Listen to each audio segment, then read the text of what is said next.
judíos que lo estaban persiguiendo por su predicación. Así es que vemos que ahora ya el viaje a Jerusalén pudo darse por eso, porque se fueron por otra vía. Vamos a darle gracias al Señor. Gracias te damos, Padre eterno, por esta noche. Gracias por este estudio, Señor. Gracias, Señor, por tu palabra, porque es la que nos lleva de la mano, Señor, y nos muestra todas las situaciones que tú quieres que nosotros aprendamos, Señor. En este libro estamos aprendiendo, Señor, todo lo que pasaron, Señor, los apóstoles, Señor, para poder, Señor, instaurar, Señor, y levantar la iglesia como Cristo les había ordenado. Así es que gracias, Señor, te damos y te la damos, Señor, en el nombre de Jesús. Amén y amén. Vamos a comenzar a leer los versículos, los primeros versículos del capítulo 21 de Hechos.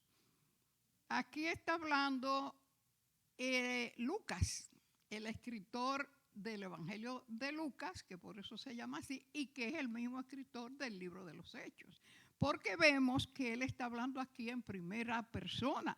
Dice, después de separarnos de ellos, dice Lucas, está hablando del grupo que iba con Pablo, porque un grupo iba con Pablo y otro iba con él, con Lucas, para poder evitar esa trampa que le habían tendido. Dice, después de separarnos de ellos, zarpamos y fuimos con rumbo directo a Cos y al día siguiente a Rodas y de allí a Pátara. Esas son ciudades de la costa de Asia Menor, que hoy es Turquía, ¿verdad? Son ciudades. Y hallando un barco que pasaba a Fenicia, nos embarcamos y zarpamos. Ahí en Pátara, tomaron el barco que iba a Fenicia, que era donde ellos iban primeramente antes de llegar a Jerusalén. Dice, al avistar a Chipre en el mar, porque Chipre es una isla, al avistar a Chipre, dejando la mano izquierda, navegamos a Siria y arribamos a Tiro, porque el barco había de descargar allí. El barco iba a ser su primera parada en Tiro. ¿Qué es Tiro? Es una ciudad que hoy está en el Líbano. Y es uno de los lugares que ahora en este momento está en guerra. Israel, con Tiro y toda esa parte del Líbano. La parte que hace frontera con Israel es la que está ahora mismo en guerra, en la situación que estamos viviendo en estos días. Porque Tiro es la primera ciudad después de cruzar la frontera de Israel hacia el Líbano. Tiro. Dice, y hallados los discípulos, nos quedamos allí 7 días. Y ellos decían a Pablo por el Espíritu que no subiese a Jerusalén.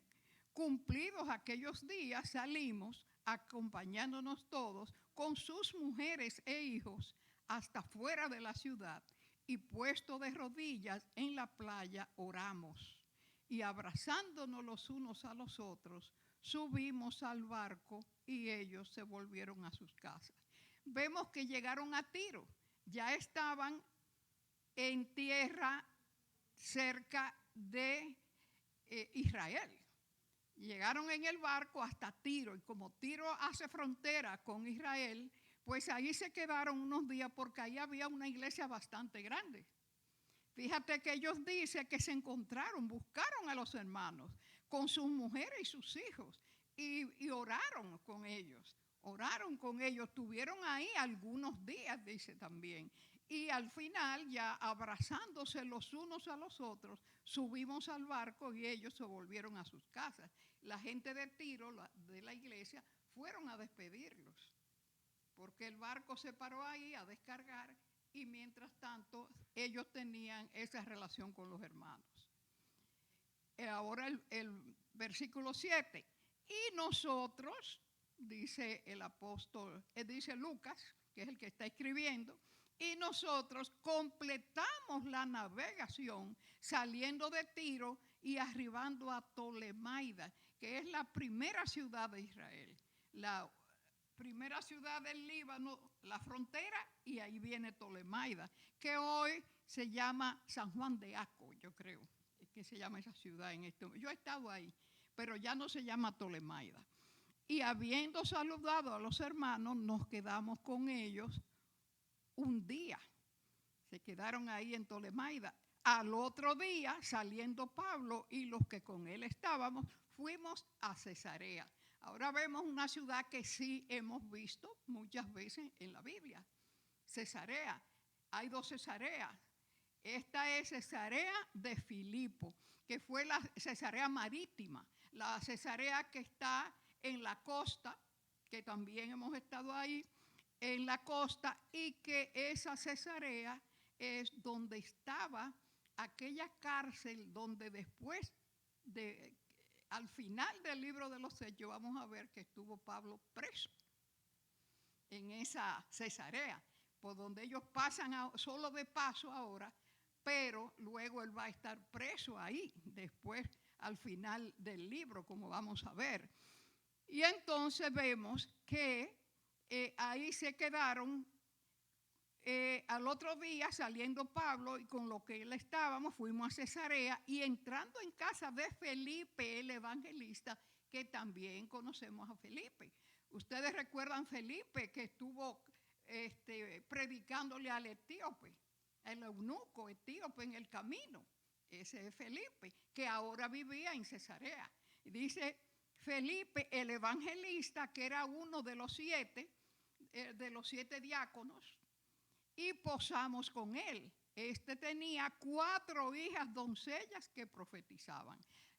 También conocemos el caso de las hijas de Felipe que profetizaban, porque varias veces lo dice la palabra. Dice, y permaneciendo nosotros allí algunos días, descendió de Judea un profeta llamado Agabo. Ellos estando hospedados en casa de Felipe, vino a visitarlos un profeta que se llamaba Agabo, que era muy conocido en ese tiempo. Dice, quien viniendo a vernos, tomó el cinto de Pablo, el cinturón, la correa de Pablo, él lo tomó y atándose los pies y las manos, dijo, esto dice el Espíritu Santo.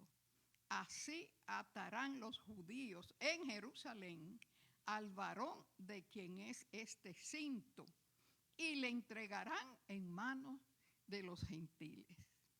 Vemos, hermanos, cómo Agabo, que era un profeta, solamente de poner la mano en el cinturón de Pablo, el Espíritu Santo le habló y le mostró lo que iba a pasar con el apóstol Pablo cuando fuera a Jerusalén.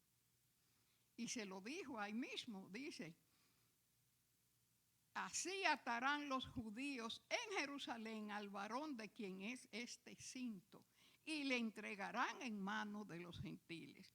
Dice, al oír esto, les rogamos nosotros y los de aquel lugar que no subiese a Jerusalén. Se asustaron. Si te van a coger preso, no vayas allá, te van a atar, te van a entregar a los gentiles. No querían que fueran. Pero entonces Pablo respondió, ¿qué hacen llorando y quebrantándome el corazón? Porque yo estoy dispuesto no solo a ser atado, más aún a morir en Jerusalén por el nombre del Señor Jesús. No lloren, no lloren, ¿qué pasa? Estamos para esto, es lo que él dice. Para esto es que nosotros estamos aquí y no podemos nosotros tener miedo. Yo estoy no solamente dispuesto a ser atado, sino a morir por el nombre de Jesús, que después murió.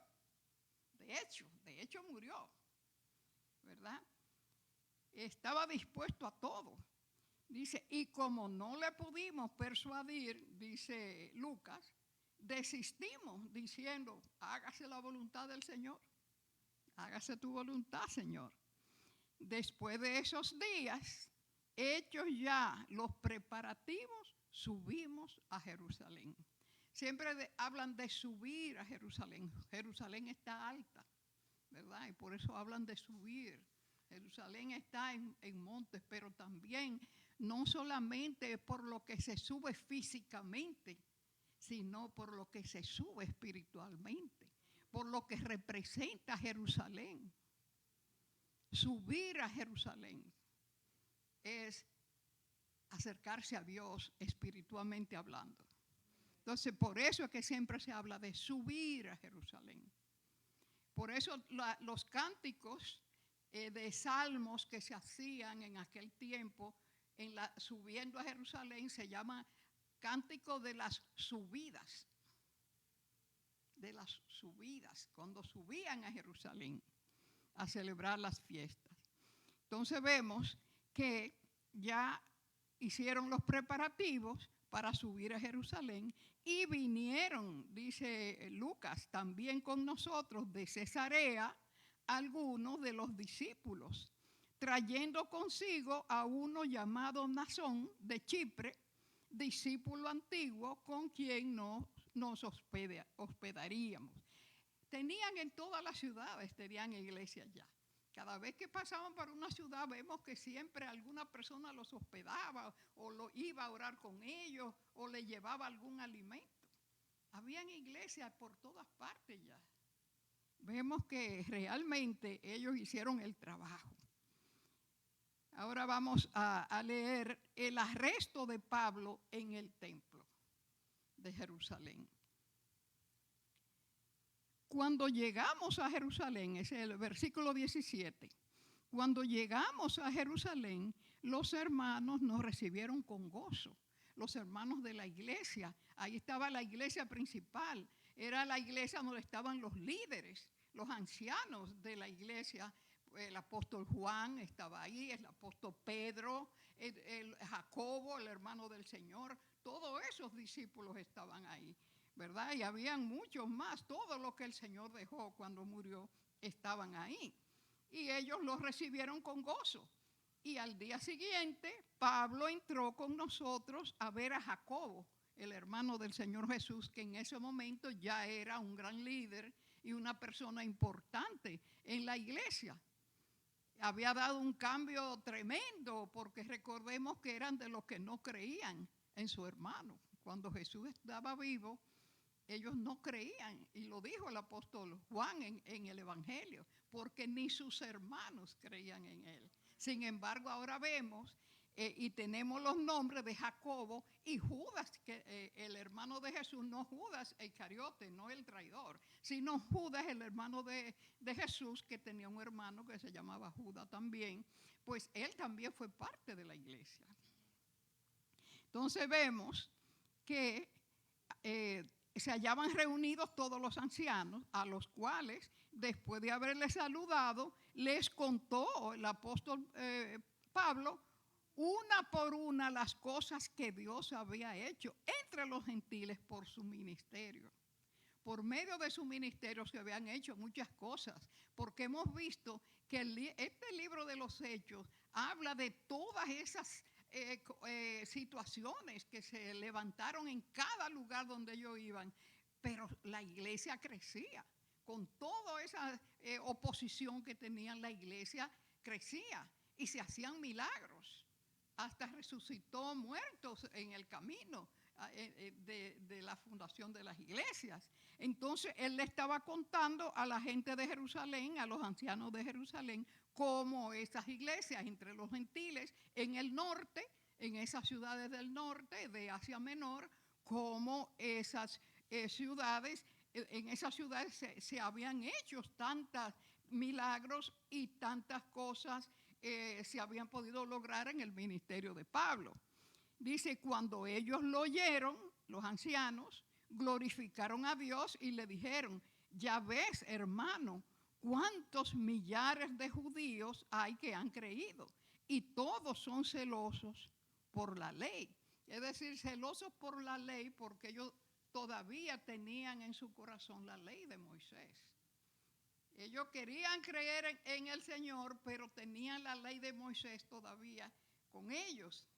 Dice, pero se les ha informado, le dicen ellos al apóstol Pablo, pero se les ha informado en cuanto a ti, que enseñas a todos los judíos que están entre los gentiles a apostatar de Moisés. Les han hablado mal de ti. Le dicen que tú eres un apóstata, que tú no crees en la ley de Moisés, diciéndoles que no circunciden a sus hijos ni observen sus costumbres. Es decir, tienes que tener cuidado porque aquí le estaban diciendo los ancianos, los judíos han comenzado a hablar mentiras de ti. Están diciendo que tú no crees en nuestras leyes, que tú no quieres obedecer la ley de Moisés. Dice, ¿qué hay pues? La multitud se reunirá, de cierto, porque oirán que has venido. Es decir, tiene que tener cuidado porque se va a armar un alboroto cuando sepan que tú estás aquí. El versículo 23 dice, haz pues esto que te decimos. Le dieron ahora un consejo. Hay entre nosotros 4 hombres que tienen obligación de cumplir voto. Tómalos contigo, purifícate con ellos y paga sus gastos para que se rasuren la cabeza. Se rasuraban la cabeza en aquel tiempo cuando iban a hacer el voto. Y todos comprenderán que no hay nada de cierto de lo que se les informó acerca de ti, sino que tú también andas ordenadamente guardando la ley. Entonces, ellos querían evitar una situación porque los judíos eran muy violentos, mataban, eso eran los que querían matar a Pablo en el camino. Y Pablo pudo llegar a Jerusalén sin que lo mataran, pero ellos querían matarlo. Entonces vemos que los ancianos trataron de evitar una situación y le aconsejaron a Pablo suavizar las cosas. Mira, aquí tenemos un grupo de hermanos que va a hacer voto, que eso se acostumbraba.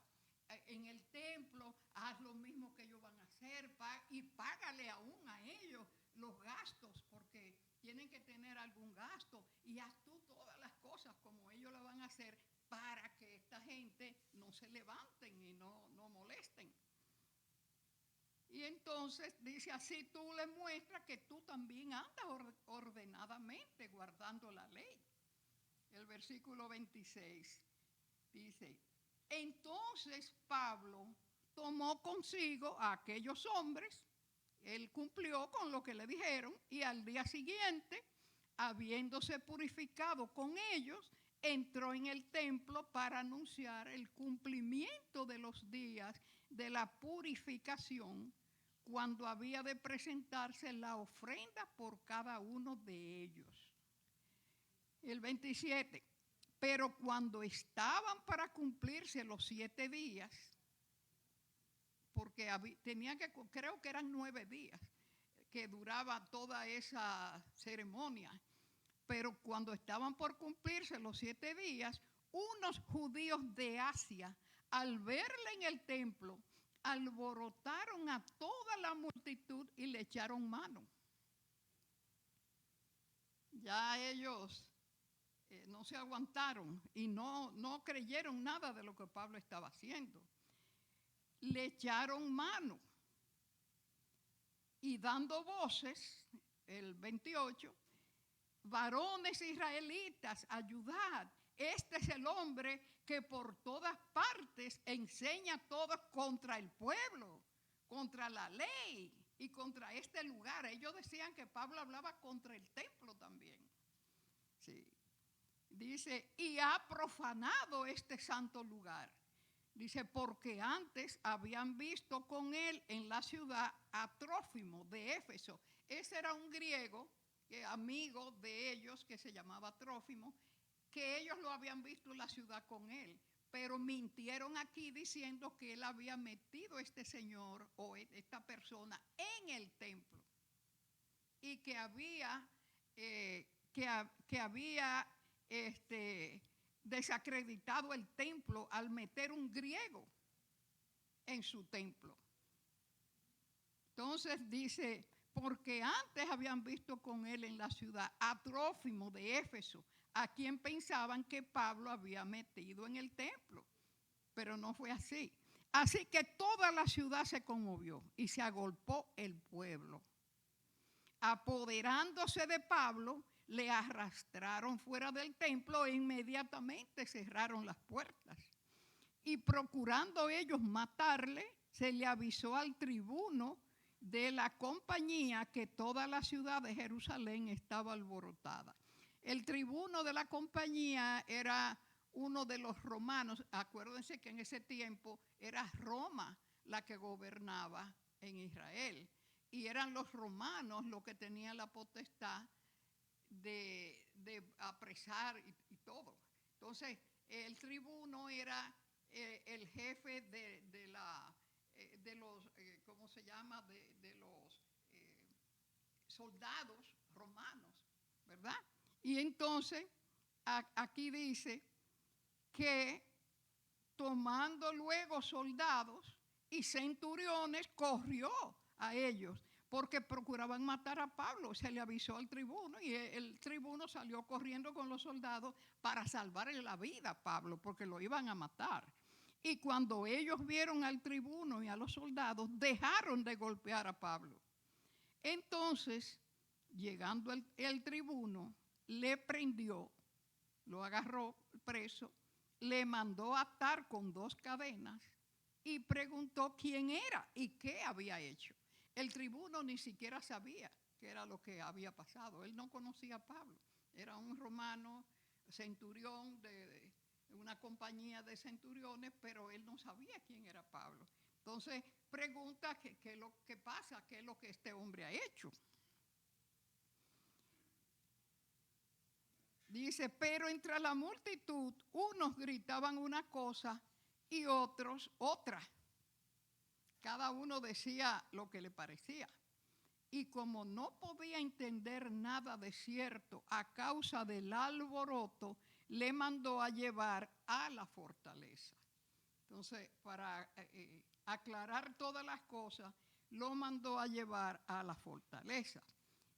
En ese tiempo era lo que se llamaba la fortaleza Antonia, se llamaba Antonia, y estaba cerquita de donde ustedes ven cuando ven las fotografías de Jerusalén, que ven esa cúpula dorada, ahí frente a ese templo, ahí está ese lugar donde estaba antes la fortaleza Antonia, que era donde juzgaban a los que llevaban presos en Jerusalén en ese tiempo. Entonces, dice que al llegar a las gradas, aconteció que era llevado en peso por los soldados. Tuvieron que levantarlo, cargarlo, llevado en peso, a causa de la violencia de la multitud. Querían matarlo, querían matar a Pablo. Ellos no dejaban de pensar en matarlo, eso era lo que ellos querían. Y después vamos a ver en los capítulos que siguen cómo varias veces trataron de matarlo. Entonces, tuvo este centurión, ese jefe de soldados, tuvo que venir y salvarle la vida y llevarlo a la fortaleza y encerrarlo allí a causa de que lo querían matar. Dice, porque la muchedumbre del pueblo venía detrás gritando, muera, muera. Querían matarlo, imagínate tú. Defensa de Pablo ante el pueblo. Ahora vamos a ver que el centurión no sabía ni siquiera quién era Pablo. El versículo 37. Cuando comenzaron a meter a Pablo en la fortaleza, dijo al tribuno, ¿se me permite decirte algo? Y él le dijo, ¿sabes griego? Porque hablaban varios idiomas en ese tiempo. Se hablaba el hebreo entre los judíos, pero el idioma oficial, como eran los romanos los que estaban gobernando, era el griego. Aunque los romanos hablaban también su idioma, pero cuando los griegos estuvieron en Israel, en ese tiempo todavía no se llamaba Israel, cuando los tuvieron en Jerusalén, vamos a decir, gobernando todo esa tierra, se impuso el idioma griego. Y los mismos romanos tenían que hablar griego, porque fue el griego el que se impuso. Por eso es que el Nuevo Testamento, todo el Nuevo Testamento está escrito en griego. El Antiguo en hebreo, pero el Nuevo Testamento es en griego que se dejó escrito, porque era el idioma oficial de lo que se escribía y de lo que se hablaba. Por eso él le pregunta, ¿sabes griego?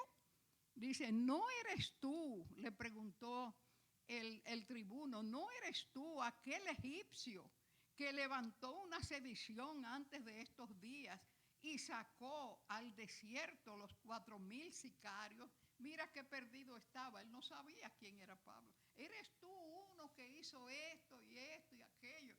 Entonces Pablo le tuvo que decir que no. Yo de cierto soy hombre judío. Yo soy judío de Tarso, porque la ciudad donde nació Pablo estaba mucho más al norte, donde está Turquía ahora mismo, pero aunque él era judío y como nació en Tarso, que era una ciudad gobernada por los romanos, tenía ciudadanía romana. Es como ahora los que, por ejemplo, tenemos ciudadanía americana y ciudadanía de nuestro país. Pablo también, Pablo tenía su ciudadanía de Israel, judío, pero tenía su ciudadanía romana porque había nacido en Tarso, que era una ciudad gobernada por Roma. Dice, ¿no eres tú aquel egipcio que levantó una sedición? Dice, no, yo soy hombre judío de Tarso, ciudadano de una ciudad no insignificante de Cilicia, porque era una de las ciudades más grandes en ese tiempo de esa región, era bastante grande. Pero te ruego que me permitas hablar al pueblo. Y cuando él se lo permitió, Pablo, estando en pie en las gradas, hizo señal con la mano al pueblo y hecho gran silencio, habló en lengua hebrea. Ahora vamos a ver en el capítulo 22, que vendrá la semana que viene, cómo habló el apóstol Pablo a esta gente y qué fue lo que les dijo, ¿verdad? Porque el capítulo 22 que sigue a este es el que habla, el que narra, ¿verdad? Todo esto que él les habló a esta gente que querían matarlo, a estos judíos.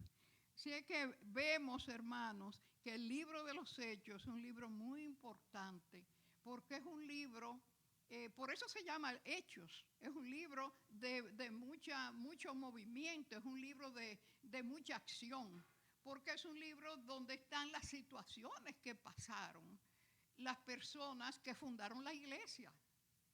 Miren ustedes cuántas cosas, cuántos peligros pasa un verdadero creyente que trabaja en la obra.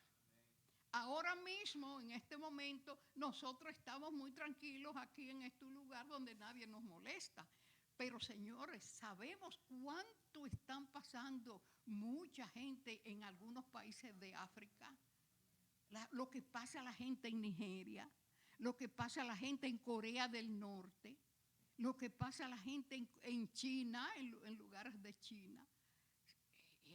Es increíble y pierden la vida. No nos damos cuenta porque las noticias ahora mismo no nos traen esas cosas. No les conviene decir ninguna de esas cosas. Y ahora como la mayoría de los medios están comprados para decir solo lo que les interesa, ahora solo hablan de lo que les interesa. Ya no nos cuentan todas las situaciones que están pasando, pero el cristiano está pasando mucho trabajo. Nosotros los que seguimos todas esas noticias y buscamos y oramos por eso, sabemos todo lo que está pasando. En muchos países, mucha gente muere diariamente. Diariamente están muriendo personas por el evangelio. no, esto que está sucediendo aquí, está sucediendo ahora también. Esto que está pasando en la palabra, está sucediendo ahora. Y aquí lo dice que iba a pasar. Aquí lo dice. Nosotros le damos gracias al Señor de que nos ha mantenido en un lugar seguro. Pero no todo el mundo está así, hermanos. Tenemos que orar por eso. Tenemos que orar por eso. Y enterarnos de todo lo que está sucediendo. Así es. El Evangelio, hermanos, ha sido llevado y ha tenido el éxito que ha tenido porque Dios está en eso. ¿Verdad? Dios está en eso. Pero realmente ha tenido oposición hasta el día de hoy.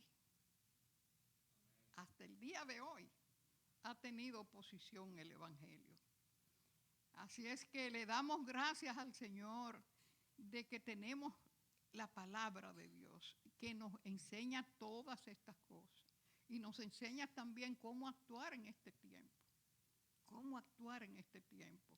Y como vemos las situaciones, ya estamos llegando al tiempo en que se va a desarrollar el fin de las cosas. Y tenemos que estar pendientes, mucho más pendientes que de mantenernos para trabajar, pendientes de cómo vamos a pasar la vida eterna. Más que lo que comer y dormir y trabajar y hacer algunas cosas que nos gustan y divertirnos, más que eso, lo que tenemos que comenzar a pensar seriamente es cómo vamos a pasar la vida eterna.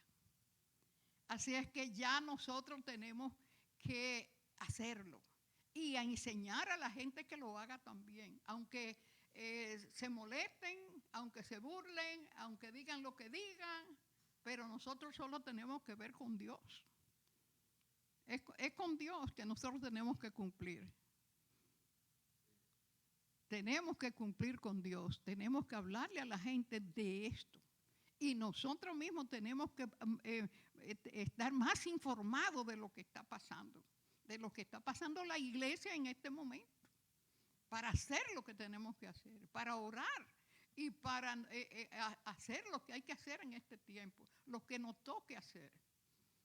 Así es que le damos gracias al Señor porque la palabra nos enseña todo eso.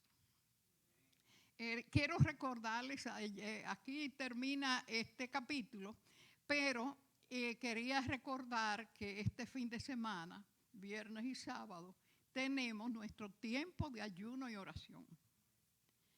Tenemos viernes y sábado nuestro ayuno y oración y que nos llamen y estén con nosotros para que juntos podamos estudiar el libro que nos toque estudiar. Siempre escogemos cada mes un libro, si es corto a veces 2.